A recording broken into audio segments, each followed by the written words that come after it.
માંજલપુર જોગણી માતાના મંદિર સામે એકદંત આર્ટ મૂર્તિના કારખાનામાં અજ્ઞાત ઈસમોએ મૂર્તિને ખંડિત કરાયા સંદર્ભે પોલીસ ફરિયાદ થતાં પોલીસે એક યુવકને ઝડપી પાડ્યો હતો, જ્યારે બીજાની શોધખોળ હાથ ધરી છે.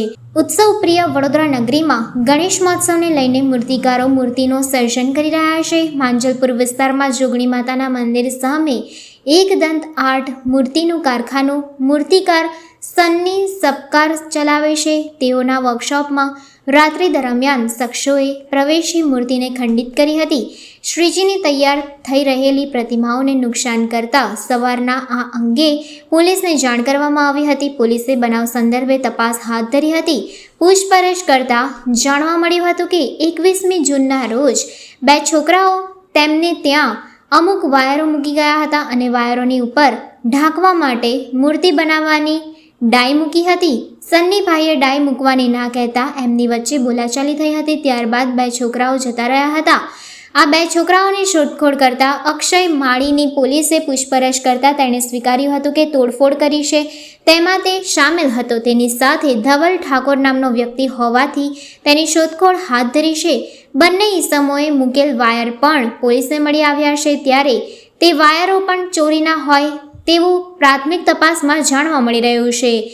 41 બંડી મુજબ ક્યાંથી ચોરીને લાવ્યા હતા તે તપાસ ચાલુ રહી છે.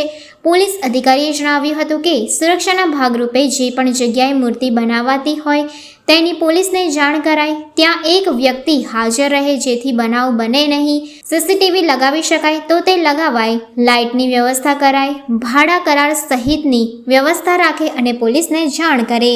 ગઈકાલે આપણને 100 નંબર વર્દી આવેલી કે એક સન્ની સુરેશભાઈ સપકાર નામના વ્યક્તિ છે, એમણે 100 નંબર પર જાણ કરેલી કે એમણે અવધૂત ફાટક પાસે ખુલ્લા ગ્રાઉન્ડમાં મૂર્તિ બનાવવાનું કામ કરે છે.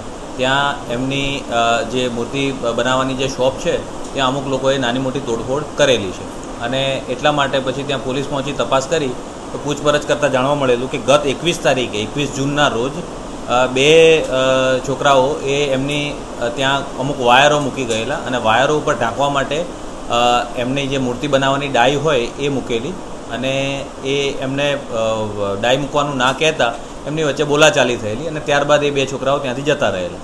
એટલે એ બે છોકરાઓની શોધખોળ કરતાં એક જે છે અક્ષય ભાઈલાલભાઈ માળી, એને પોલીસે એની પૂછપરછ કરતાં એણે સ્વીકારેલું છે કે આ જે નાની મોટી તોડફોડ કરી છે એમાં એ વ્યક્તિ હતો અને એની સાથે ધવલ ઠાકોર એ બે નામના વ્યક્તિઓ છે. ધવલ ઠાકોરની હાલ પોલીસ શોધખોળ કરી રહી છે અને એક નોન કોગ્નિઝેબલ ફરિયાદ લીધી છે BNS કલમ 324 અને 54 મુજબ. અને આ લોકો જે ધવલ ઠાકોર અને અક્ષય માળી એ જે વાયરો જે ત્યાં હતા એ પણ પોલીસને મળ્યા છે અને એ વાયરો પણ ચોરીના હોય એવું જણાય છે. એટલે પ્રાથમિક દ્રષ્ટિએ 41 1D એની CRPC 41 1D મુજબ એની કાર્યવાહી કરેલ છે અને ક્યાંથી ચોરીને લાવ્યા અને શું છે એની તપાસ હાલ ચાલુ છે.